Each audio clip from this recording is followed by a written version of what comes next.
Setiap malam sebelum tidur, kita harus bertanya kepada diri kita. Yang pertama, apa kelemahan yang aku taklukkan hari ini? Yang kedua, kebajikan apa yang aku capai? Nah, ini penting bagi kita ya, biar hari-hari kita itu senantiasa dari kebaikan menuju lebih baik. Dari kebenaran menuju lebih benar. Dari kekurang sempurnaan menuju lebih sempurna. Jadi ini Seneca nuntun kita, yuk sebelum kita tidur, mari kita introspeksi diri. Kalau bahasa agamanya muhasabah. Mudahnya begini. Yang pertama, mari kita bertanya, apa sih kelemahan-kelemahanku yang berhasil aku taklukkan hari ini? Misalnya, saya itu Pak, males ngaji. Alhamdulillah, hari ini aku bisa agak memaksa diri untuk ngaji. Ngaji itu baik. Saya tahu sejak lama ngaji itu baik, hanya saja akhir-akhir ini aku males ngaji. Nah, sekarang aku sukses menaklukkan diriku. Aku sudah mulai ngaji sekarang. Nah, itu jawaban dari pertanyaan tadi. Apa kelemahan hari ini yang aku taklukkan? Aku mulai ngaji. Contohnya begitu. Ya banyak kan kelemahan-kelemahan dalam hidup kita. Sudahkah kita berusaha menaklukkannya? Ya paling tidak kan sudah berusaha menaklukkan. Saya sudah berusaha tidak males lagi, Pak. Saya sudah berusaha tidak mudah marah, Pak. Saya sudah berusaha untuk sabar, Pak. Saya sudah. Itu berarti perjuangan menaklukkan diri. Sebaliknya yang kedua, kebajikan apa yang aku capai. Kita kan oleh Allah juga selain kekurangan-kekurangan dianugerahi banyak kelebihan. Saya itu punya kelebihan kalau ngomong menyenangkan, Pak. Nah, ini tadi saya pakai untuk menggembirakan teman yang sedang kesusahan. Itu kebaikan yang hari ini aku capai. Saya itu, di antara kelebihan saya adalah kepedulian pada sesama, pada teman. Hari ini saya banyak mengekspresikan kepedulian itu mungkin lewat WA atau lewat medsos yang lain. Itu namanya kebajikan. Saya itu sedikit-sedikit punya ilmu, punya wawasan tentang agama, Pak. Nah, hari ini saya menularkan sedikit wawasan itu karena di rumah untuk adik saya, untuk keponakan saya, untuk saudara saya. Inilah kebajikan yang saya lakukan hari ini. Jadi ini teman-teman, salah satu tips dari Seneca, yuk setiap harinya sebelum tidur, itu kita tanya kepada diri kita dua hal ini. Apa perjuanganku mengatasi kekurangan kelemahanku hari ini? Yang kedua, apa tindakanku, apa perlakuanku yang menunjukkan kebajikan sesuai yang aku mampu hari ini. Jadi ini dua pertanyaan menjelang tidur. Ini mungkin nanti jadi kunci dari kebijaksanaan-kebijaksanaan hidup yang lain. Baik, teman-teman, ternyata waktu kita sudah nyampe limit. Sudah 2 jaman kita mengulas gagasan-gagasan Seneca. Seperti saya bilang tadi, ternyata kita tidak bisa panjang lebar di banyak tema, hanya beberapa tema saja yang malam hari ini kita angkat, di antaranya tentang kehidupan, perjuangan, kesederhanaan, kebahagiaan, kesia-siaan, dan tentang belajar. Semoga yang sedikit ini membawa pengaruh baik, sedikit-sedikit juga membantu kita menata hidup kita menjadi lebih baik dan lebih baik. Paling tidak, malam hari ini kita bisa menjawab pertanyaan, apa kebajikan yang hari ini kita lakukan? Antara lain ngaji filsafat ini. Kita menetapi perintah agama, kewajiban kemanusiaan untuk belajar. Kadang-kadang hanya untuk hidup kita memerlukan keberanian. Nah, kalimat ini mendalam sebenarnya. Banyak orang yang hidup, tapi sebenarnya dia tidak berani hidup. Tidak berani hidup itu bisa dalam arti tidak berani menerima tantangan. Bisa dalam arti mandek dan tidak mau mengembangkan diri.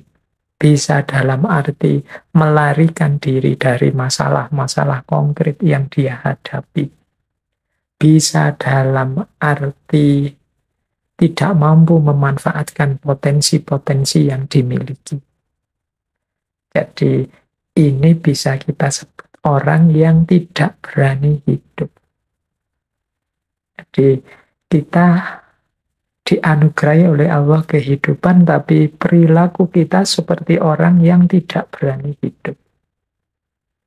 Termasuk mungkin bisa kita tafsirkan orang yang tidak berani hidup itu orang yang tidak mau menjaga hidupnya sendiri. Orang yang sembrono dengan hidupnya sendiri. Itu menurut saya juga bagian dari orang yang tidak berani hidup.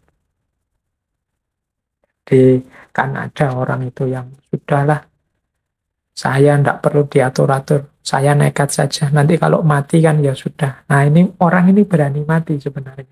Tapi kalau ditelusuri dia tidak berani hidup. Orang hidup itu berani mati bagus, tapi dia juga harus berani hidup. Termasuk, ya kalau ini kan masih eranya pandemi. Yang kita itu dinasehati oleh para ahli untuk biar kita tetap sehat, harus menjaga menggunakan protokol-protokol kesehatan. Kan ada di antara kita yang sudahlah saya tidak protokol-protokolan. Kalau sakit ya biar saja, mati sudah takdirnya. Ini logika ini tidak salah, tapi kurang lengkap. Sampean berani mati, tapi harusnya juga berani hidup dengan segala resikonya. Jadi berani hidup itu berarti berani untuk juga memelihara hidup yang itu amanatnya Allah pada kita. Jadi ini kalimat yang pertama ini menurut saya penting. Kita hidup itu ya harus lengkap. Hidup ya berani, mati ya berani. Banyak orang yang tidak berani hidup. Meskipun dia berani mati. Atau ada yang sebaliknya. Berani hidup tapi tidak berani mati. Biasanya juga terus orang yang tidak berani mati ini macet, mandek, tidak mau berjuang, tidak mau berkembang karena khawatir mati. Dua-duanya negatif. Kita harus berani hidup juga berani mati. Nah, kemudian itu pandangannya Seneca yang pertama tentang kehidupan. Yang kedua, kata Seneca begini. Selama engkau masih hidup, teruslah untuk belajar hidup. Jadi ini pernyataan ini menurut saya menegaskan bahwa hidup ini sifatnya dinamis, berubah-ubah, berkembang.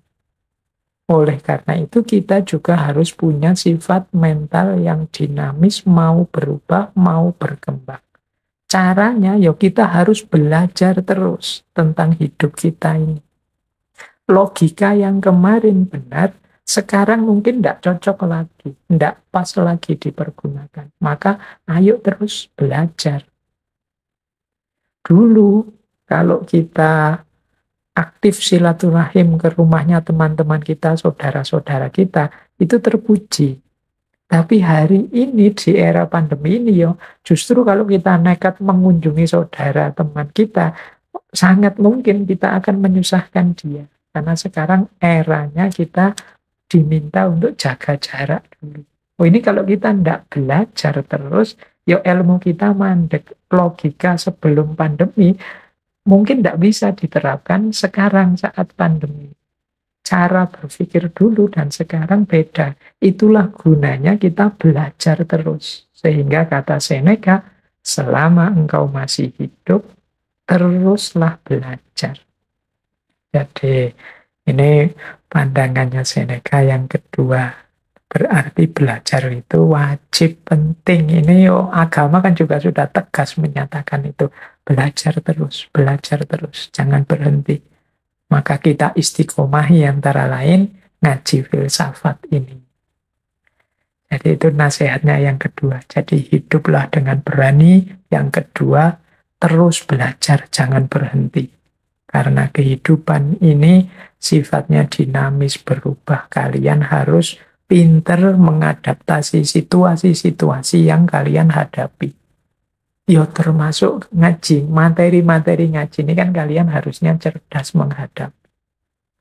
Jadi tidak harus kemudian isinya diterapkan semua, ada kalanya tidak relevan, atau dalam situasi tertentu bisa tidak pas. Misalnya itu, saya kemarin tidak sengaja membaca komentar, jadi ada yang memotong ngaji filsafat yang tentang keutamaan bangun pagi.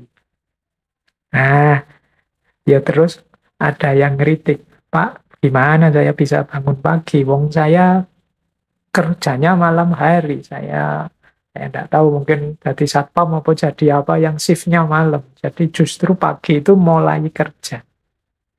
Nah, ini sebenarnya komentarnya ya cerdas, tapi sebenarnya tidak harus begitu, kita mestinya ya ngerti. Setiap teori, setiap konsep, setiap kebijaksanaan itu pasti ada konteksnya, ada ruang dan waktunya sendiri, dan pasti tidak berlaku untuk segala situasi. Kalau mungkin kita sedang sakit atau kebetulan habis melekan nonton bal-balan sampai pagi tidak tidur, pagi baru mulai tidur, ya nasihat untuk bangun pagi tadi ya jadinya tidak relevan. Dan teman-teman mestinya ya bisa belajar ini. Justru akan lucu kalau tiba-tiba diterapkan saja di segala situasi tanpa kecuali. Ya nanti kita akan susah sendiri. Jadi ini tidak bisa kemudian disebut, wah tidak konsisten Pak. Tadi bilangnya harus bangun pagi, sekarang boleh tidak bangun pagi. Ini bukan urusan konsisten, tidak konsisten.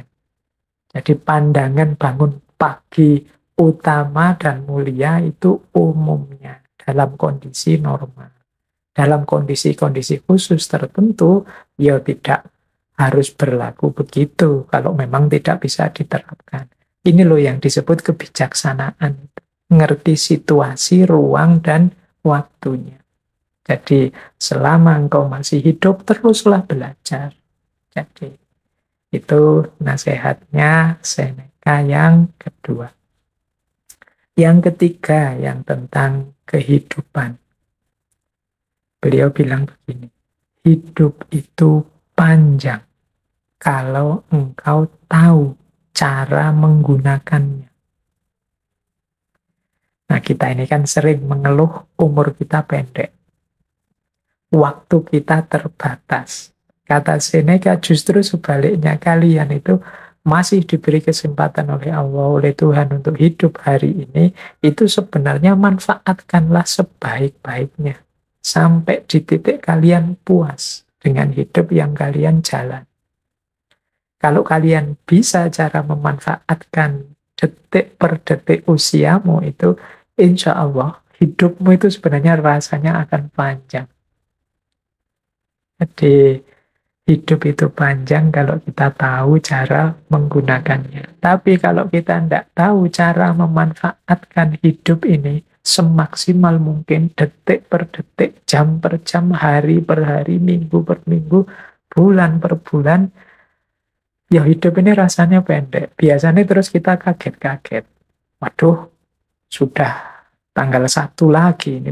Sudah ganti bulan ini, tidak terasa sudah seminggu ini, tidak terasa sudah, kita akan selalu begitu kaget terus. Itu menandakan kita belum memanfaatkan waktu kita sebaik mungkin. Ini nanti yang mengesankan ternyata waktu itu hari ini semakin cepat ya rasanya. Enggak, waktu itu tetap sama. 1 jam ya tetap 60 menit, 1 bulan tetap 30 hari. Hanya saja terasa pendek karena kita lewatkan begitu saja. Jadi rumus hidup yang ketiga kalau versinya Seneca, yuk kita manfaatkan waktu hidup kita manfaatkan detik per detik segala fasilitas yang kita dapat sebaik mungkin sehingga kita tidak menyesal. Jadi karena hidup itu panjang. Kalau tidak, itu nanti berlaku kalimat selanjutnya. Saat kita menunggu kehidupan, kehidupan itu sendiri berlalu. Jadi kita terlalu lama nunggu, kita terlalu lama menunda, kita terlalu banyak cari alasan-alasan untuk melakukan sesuatu, kebaikan, kebenaran, kemanfaatan. Akhirnya hidup itu berlalu. Jadi kita itu kan sering nawar sesuatu yang harusnya segera kita lakukan. Pingin saya rasanya mumpung WFH ini banyak nulis, atau banyak membaca, atau memperbanyak ibadah. Itu sampai pandemi ini hampir 2 tahun. Yo, mungkin masih ada yang levelnya masih ingin saja. Masih rencana-rencana saja sejak dulu. Target baca bukunya masih tidak nyampe, pingin nulis juga tidak jadi-jadi, ibadahnya ya masih sama kayak zaman dulu sebelum pandemi. Ini kita terus membuat alasan-alasan, bikin excuse, tapi kan, ya wis, akhirnya kita tidak punya tidak mampu memanfaatkan hidup kita sebaik mungkin, rasanya umur kita ini pendek. Jadi saya lupa itu pernah di salah satu kitab itu disebut ciri-cirinya akhir zaman itu waktu terasa semakin pendek.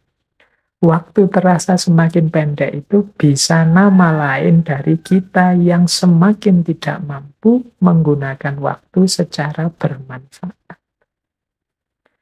Wong kita kalau pegang HP itu, sekali pegang itu bisa jam-jaman kan, buka ini, buka itu, lihat video ini, video itu, lihat, terus loh tiba-tiba sudah sore, wah tiba-tiba sudah malam, tiba-tiba sudah waktunya tidur, terus begitu umur kita tambah. Baik, jadi itu rumus selanjutnya. Saat kita menunggu kehidupan, kehidupan itu sendiri kemudian berlalu. Kita kehilangan momen, kita kehilangan kesempatan.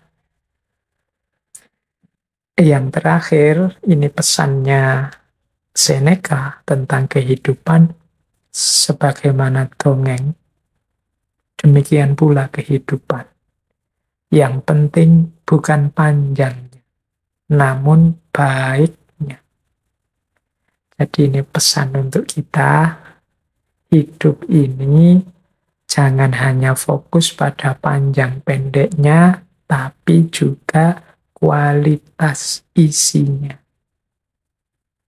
Tidak ada gunanya umur kita sangat panjang, tapi isinya bobrok, rusak, salah, dosa, sehingga eman-eman umur panjang itu semakin panjang umur, yo ekuivalen dengan semakin banyak dosa. Jadi panjang pendek itu tidak penting. Yang penting kualitasnya, baik atau buruknya. Itulah kunci dari hidup. Jadi kita dapat beberapa pelajaran dari Seneca tentang kehidupan. Yang pertama, mari hidup dengan berani. Mari terus belajar. Kemudian mari kita manfaatkan, gunakan hidup kita sebaik mungkin.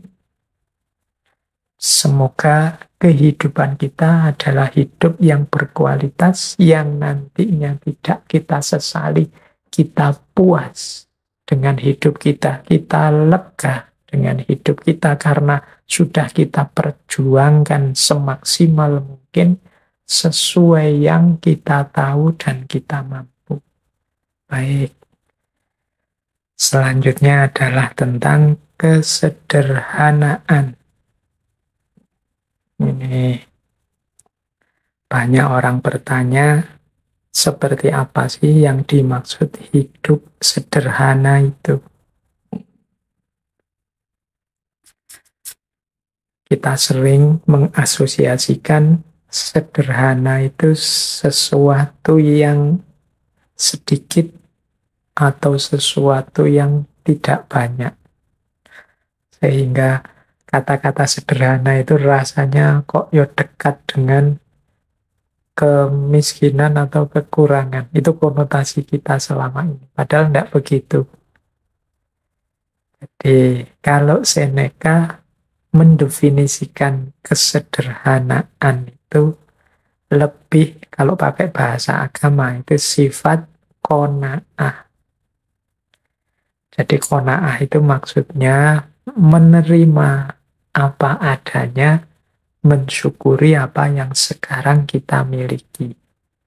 Jadi rumusnya itu sebenarnya kuncinya. Kata Seneca begini, apabila Anda merasa belum puas dengan apa yang Anda miliki sekarang, maka Anda tidak akan merasa puas, walaupun dunia seluruhnya menjadi milik Anda. Jadi apabila engkau tidak merasa puas dengan yang engkau miliki sekarang, maka engkau pun tidak akan puas, meskipun seluruh dunia menjadi milikmu. Hidup yang bahagia adalah hidup yang sederhana. Berarti hidup yang ikhlas, rela, puas dengan apapun yang kita miliki sekarang. Inilah hakikatnya orang yang kaya. Kaya itu kan berarti orang yang bisa memenuhi semua yang dia butuhkan. Kalau orang merasa, aku merasa puas, merasa cukup dengan yang aku miliki, ini kan mentalnya orang kaya. Dia merasa bisa memenuhi semua kebutuhannya. Aku merasa cukup dengan yang aku miliki saat ini. Sementara orang yang tidak puas dengan apa yang dia miliki, bahkan meskipun yang dia miliki berlebih dan sangat banyak, tapi kok merasa kurang saja, ini hakikatnya orang yang bermental miskin. Itulah sejatinya hidup miskin. Berarti kesederhanaan itu ekuivalen itu maksudnya setara, sama dengan kekayaan. Dalam arti mental kaya. Mental kaya dalam arti merasa cukup, merasa puas dengan apa yang aku miliki saat ini. Sementara tidak sederhana, itu ekuivalen dengan kemiskinan atau mental miskin. Selalu merasa kurang, selalu merasa tidak cukup, tidak puas dengan yang dimiliki saat ini. Jadi ternyata mari kita hidup sederhana, itu dalam definisi ini itu sebagaimana mari kita hidup yang kaya. Maksudnya mari kita puas, merasa cukup, merasa mampu dengan apa yang kita miliki sekarang. Nah, itu namanya hidup yang kaya. Jadi boleh saja kita masih belum punya mobil, boleh saja motor kita masih motor tua yang itu, yang masih mogokan, yang tiap bulan sekali harus servis, yang harus selalu keluar uang banyak untuk servis, macam-macam. Tapi kita puas, kita merasa, wah, hidup saya itu sudah cukup, apa-apa saya punya, yang saya inginkan terpenuhi semua. Nah, kita bahagia dengan itu, berarti kita punya mental kaya. Itulah hidup sederhana. Jadi kesederhanaan itu sebenarnya. Bukan sesuatu yang kesannya kan seperti serba kekurangan. Kita membayangkan sederhana itu di limit paling bawah, paling minimal. Sebenarnya ya kesederhanaan itu menunjukkan orang yang bermental kaya karena dia merasa puas dan cukup dengan yang dimiliki saat ini. Kata Seneca selanjutnya, tidak ada yang lebih terhormat dibandingkan hati yang penuh rasa syukur. Jadi orang yang senantiasa mensyukuri anugerah apapun yang dia dapat dari Tuhan dalam hidupnya, sekecil apapun atau sebanyak apapun, sangat berkualitas atau biasa-biasa saja, semuanya dia syukuri. Inilah orang yang layak kita hormati. Karena dia mentalnya orang kaya, orang yang senantiasa puas dalam hidup. Dialah orang yang terhormat. Tapi orang yang senantiasa tidak puas, senantiasa mengeluh, senantiasa menuntut, seolah-olah hidupnya isinya hanya keruwetan-keruwetan, kesulitan-kesulitan saja. Menutup sebelah mata terhadap aneka anugerah Allah padanya. Ini menunjukkan orang ini mentalnya masih mental miskin. Jadi, kalau pakai quotes-nya Seneca tadi, ya bersyukur tadi loh yang harus lebih kita hormati, karena dia lebih terhormat. Bahkan mungkin meskipun kepemilikannya sangat minimal, tapi dia senantiasa bersyukur. Yang sedikit itulah yang dia syukuri di hadapan Tuhan. Alhamdulillah, berarti kita puas dengan anugerahnya yang seperti ini, yang layak dihormati. Itu dari quotes keduanya Seneca tadi. Tidak ada yang lebih terhormat dibandingkan hati yang penuh rasa syukur. Jadi rumus pertama kesederhanaan itu adalah puas dengan apa yang dimiliki. Yang kedua senantiasa bersyukur. Dan yang ketiga adalah sampai kita melanjutkan hidup tanpanya, kata Seneca, kita tidak sadar betapa sangat banyak hal yang tidak penting. Kita menggunakannya bukan karena kita membutuhkannya, namun karena kita memilikinya.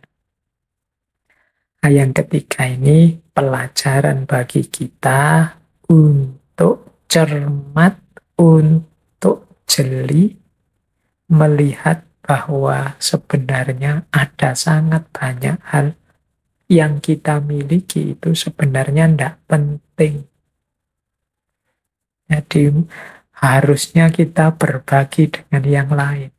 Ini ciri hidup sederhana selanjutnya. Jadi sadar apa saja yang tidak terlalu penting kemudian kita tinggalkan. Kita tinggalkan mungkin berbagi dengan yang lain. Baju misalnya, ini contoh mudah ya. Coba teman-teman ditengok lemarinya itu. Ada berapa puluh baju kita. Terus berapa yang kita pakai efektif sebenarnya.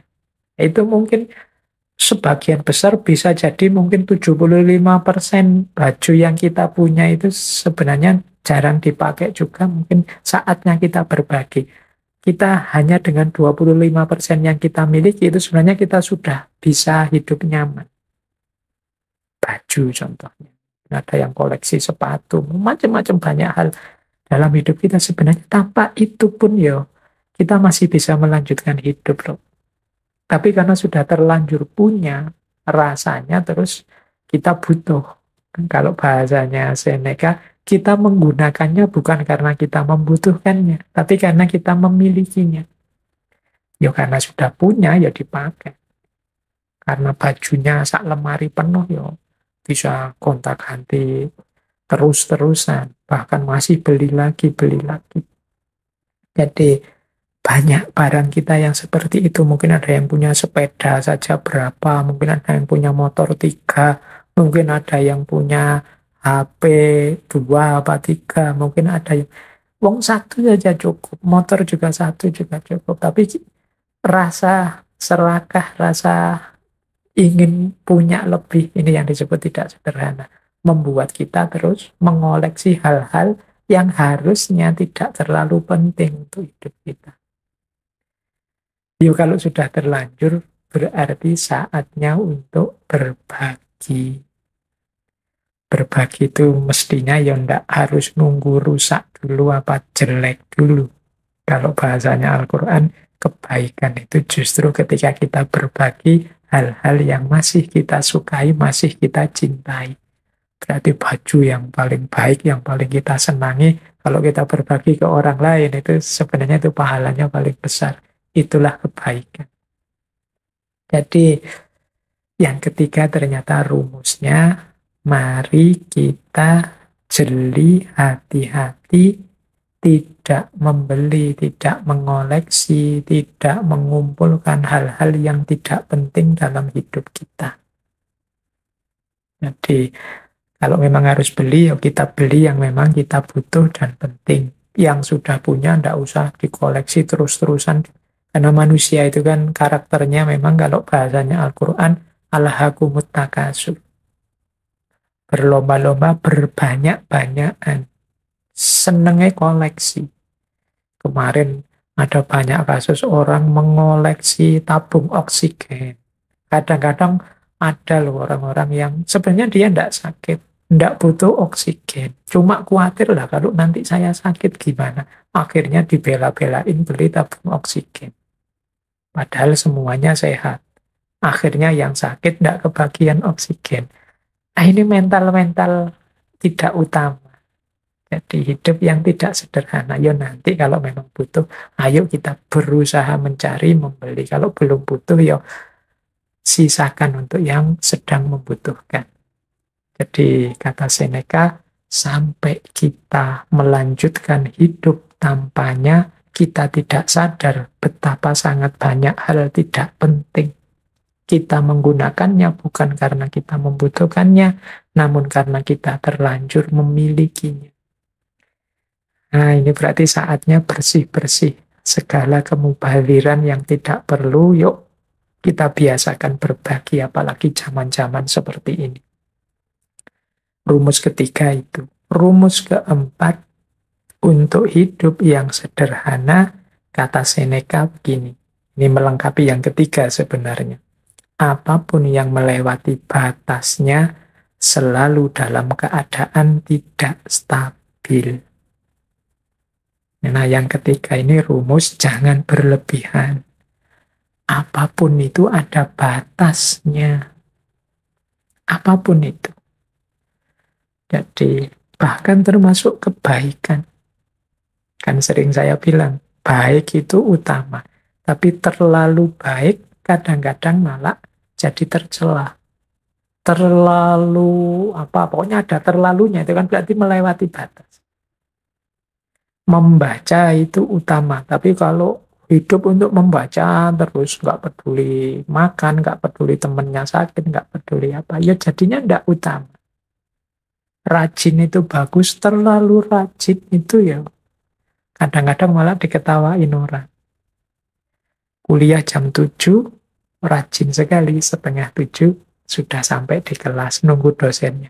Tapi terlalu rajin, misalnya kuliah jam 7, jam 5, habis subuh sudah nunggu di kampus, itu mungkin malah diketahui. Tidak, segalanya ada batasnya, yang wajar saja. Itu kesederhanaan. Jadi, jangan melampaui batasnya. Makan, ya sewajarnya saja, jangan kekurangan. Dan jangan pula kelebihan. Minum juga begitu, beraktivitas juga begitu. Olahraga itu penting, tapi ada batasnya, jangan olahraga atau urusan mentang-mentang penting. Tidak juga begitu. Lari itu penting, tapi diukur kekuatannya, jangan berlebihan, tapi juga jangan kekurangan. Sepedaan itu penting, diukur kekuatan kapasitasnya. Jangan sampai nanti blunder, inginnya sehat, malah jatuh sakit. Jadi, kalau mengikuti rumusnya Seneca ini berarti mari kita hidup yang sederhana. Rumus yang pertama, sederhana itu kita puas, kita terima apapun yang kita miliki saat ini. Jadi, seperti saya bilang tadi ya, qanaah. Yang kedua, mari kita bersyukur. Yang ketiga, mari kita hidup yang efektif. Jadi yang tidak penting, tidak usah diambil, dimiliki. Yang sudah terlanjur dimiliki, boleh kalau memang mungkin kita bagi untuk sesama. Dan untuk selanjutnya, jangan memubazirkan apa yang kita miliki untuk hal-hal yang tidak penting. Misalnya membeli yang tidak ada gunanya, hanya mengikuti hobi saja tanpa ngerti batasnya. Itu hidup sederhana. Dan yang terakhir ya tadi tentang batas. Jadi apapun yang kita inginkan untuk kita miliki atau kita lakukan, mari kita penuhi itu sesuai batasnya. Tidak kekurangan maupun berlebihan. Pas saja sesuai situasi dan kondisi kita. Gimana caranya kita memperjuangkan hidup ini biar hidup ini bermakna dan kita puas dengan hidup kita. Ini ada beberapa nasihat dari Seneca sehubungan dengan hal itu.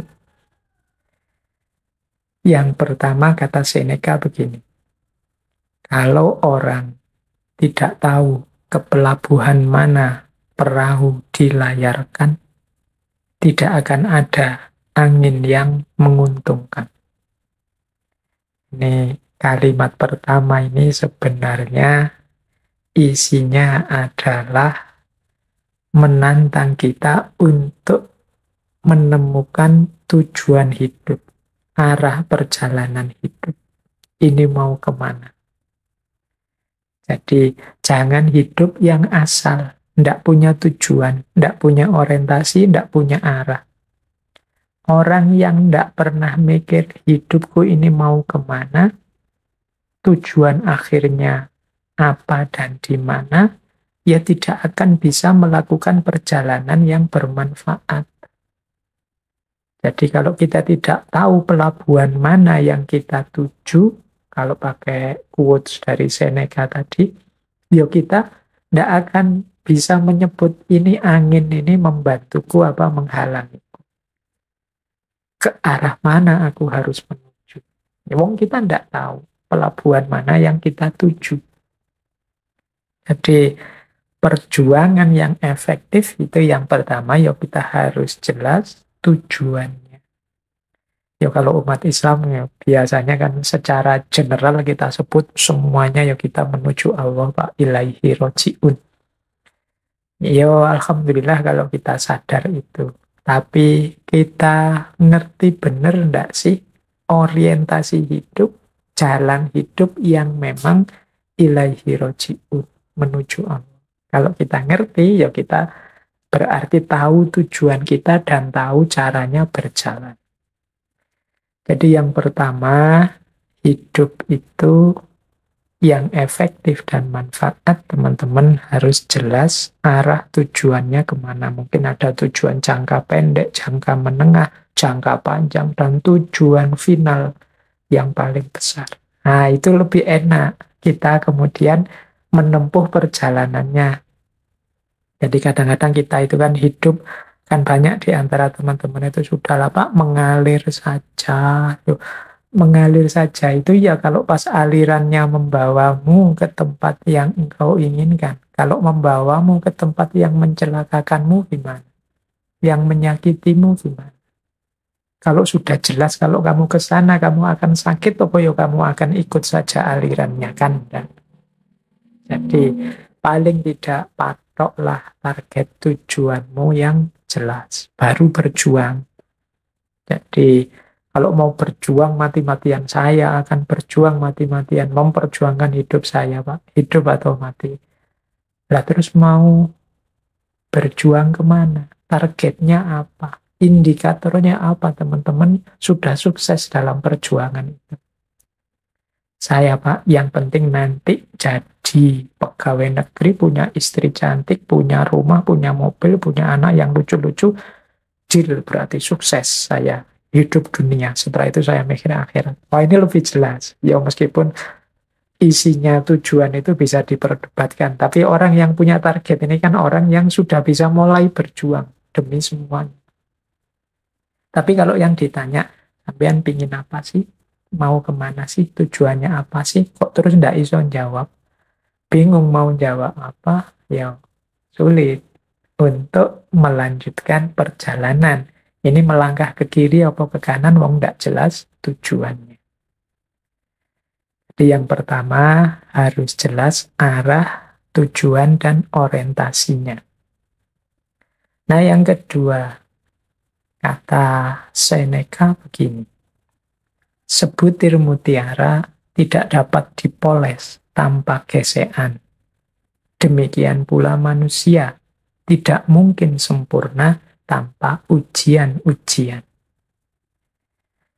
Jadi yang kedua ini mengingatkan kita dalam setiap perjuangan pasti ada pengorbanan-pengorbanan. Cocok dengan momen kita malam hari ini yang masih dalam rangka Hari Raya Kurban. Jadi itu sebagaimana mutiara. Kalau mutiara itu ingin bercahaya, ingin menarik, ingin bisa kita nikmati keindahannya, ya harus dipoles. Dipoles itu kan berarti diasap, digesek. Itu mungkin rasanya eman-eman ya, kok tidak dipoles, digosok, itu khawatir kita rontok mutiaranya. Tapi kalau tidak digitukan, kita tidak akan bisa menikmati keindahannya. Manusia juga begitu. Dia tidak akan mencapai kesempurnaannya tanpa ujian-ujian. Nah, hari-hari ini kan kita sedang diuji oleh sangat banyak hal oleh Allah. Macam-macam ujiannya. Kita menikmati sendiri mungkin hampir 2 tahun ini. Pandemi ini dan segala fenomena yang berkaitan dengannya yang mungkin rasanya berat dan pahit bagi kita. Harusnya dengan ujian sebesar, seluas, dan seberat ini, kualitas diri kita semakin meningkat. Kedekatan kita dengan Allah semakin meningkat. Kemudian hidup kita menjadi manusia yang makin berkualitas, semakin menyempurna. Maka eman-eman kalau ujian-ujian seberat ini justru menjatuhkan kemanusiaan kita, justru memerosotkan kualitas diri kita, justru menjauhkan diri kita dari Allah. Berarti kita tidak lulus ujian. Kalau tidak lulus ujian itu biasanya terus diuji lagi, remedi lagi kita. Ya kalau ingin cepat ujiannya selesai kan kita lulus. Mungkin logika ini bisa dipakai ya. Yuk sama-sama bareng-bareng berusaha agar kita lulus ujian biar tidak remedi lagi. Jangan-jangan pandemi ini tidak selesai-selesai karena kita ini bolak-balik diremedi oleh Allah. Loh, kok tidak lulus lagi? Ada pandemi kok malah gegeran. Ada pandemi kok malah saling maki-maki. Ada pandemi kok malah isinya marah-marah semua. Itu mungkin, wah ini nggak lulus berarti remedi lagi. Mungkin begitu logikanya. Jadi monggo yuk, biar yang kita alami, kepahitan-kepahitan ini berdampak positif untuk diri kita, semakin menyempurnakan dalam tanda petik kualitas diri kita, semakin mendekatkan kita pada Allah.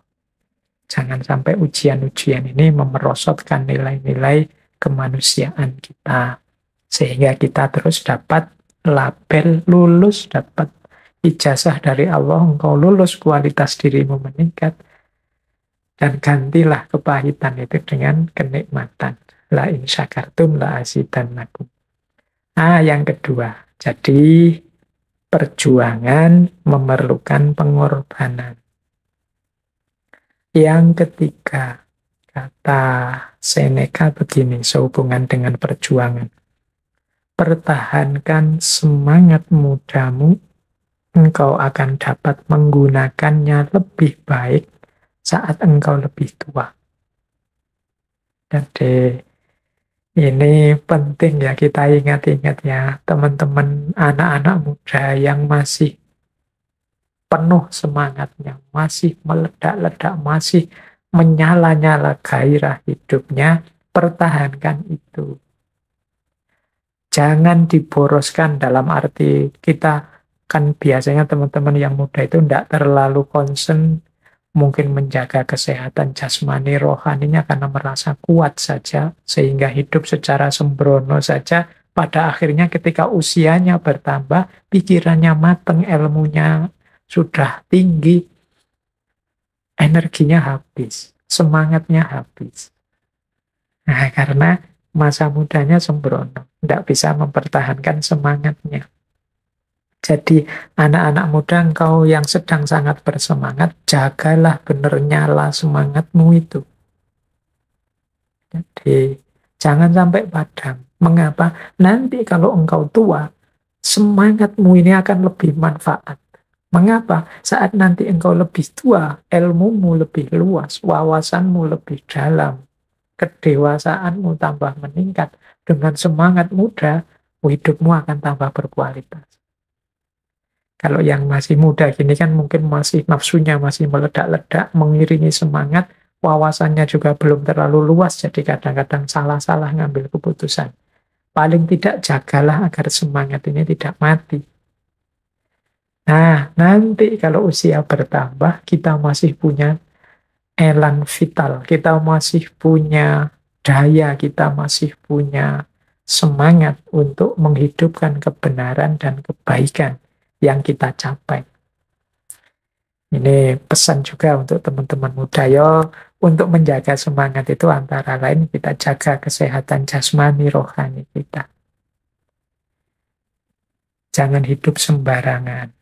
Kadang-kadang saya ada teman satu dua itu ketika usianya belum terlalu tua, sudah mendapat penyakit macam-macam, akhirnya tidak ada di usia muda. Eman-eman kalau orang-orang yang berkualitas ini kemudian menghamburkan semangat hidup dengan sembrono pada saat dia sangat dibutuhkan, dia kurang bisa memberi manfaat karena semangatnya sudah padam, sudah sakit-sakitan, dan lain sebagainya. Jadi perjuangan juga harus taktis. Pertahankan semangat muda, karena kita akan membutuhkannya saat umur kita bertambah, saat kita lebih dewasa. Jadi jangan dikira kalau nanti tua ya berarti sudah selesai Pak, tenaganya berkurang, energinya berkurang ya, tapi semangat tidak boleh berkurang. Baik, itu yang ketiga, rumus dalam perjuangan. Kemudian yang keempat, Seneca bilang begini, kalau ini untuk situasi yang khususnya menghadapi orang lain. Kata Seneca begini, kalau engkau manusia, hargailah mereka yang mengupayakan hal-hal besar meskipun kemudian gagal. Kita ini kan dalam hidup ini berarti kita sama-sama pejuang. Sama-sama orang yang sedang berjuang dalam hidup ini. Orang lain juga pejuang, kita juga pejuang. Sesama pejuang, mari saling menghormati, mari saling menghargai. Berarti mari kita hormati, kita hargai orang lain yang juga sedang berjuang, meskipun kemudian mereka gagal. Mengapa? Ya karena orang yang mau berjuang, orang yang mau mengupayakan perubahan-perubahan untuk hidupnya menjadi semakin baik di level apapun, ini saja sudah membuktikan mereka manusia yang berharga. Kan rumusnya memang manusia itu kuasanya hanya sampai level berusaha. Hasil atau tidak, sukses atau tidak, itu di luar ranah kita sebagai manusia. Tuhan yang menentukan, Allah yang menakdir hasilnya apa. Jadi begitu manusia ini mau berjuang, berupaya menghasilkan hal-hal besar, baik untuk dirinya maupun untuk masyarakatnya, dia sudah layak untuk kita hormati. Apapun bentuknya. Jadi dia layak untuk mendapatkan penghormatan dari kita. Jadi teman-teman, untuk perjuangan ini berarti ada 4 rumus dari Seneca. Yang pertama, tegaskan tujuan. Yang kedua, siaplah berkorban. Yang ketiga, pertahankan semangat. Dan yang keempat, hargailah sesama yang juga berjuang.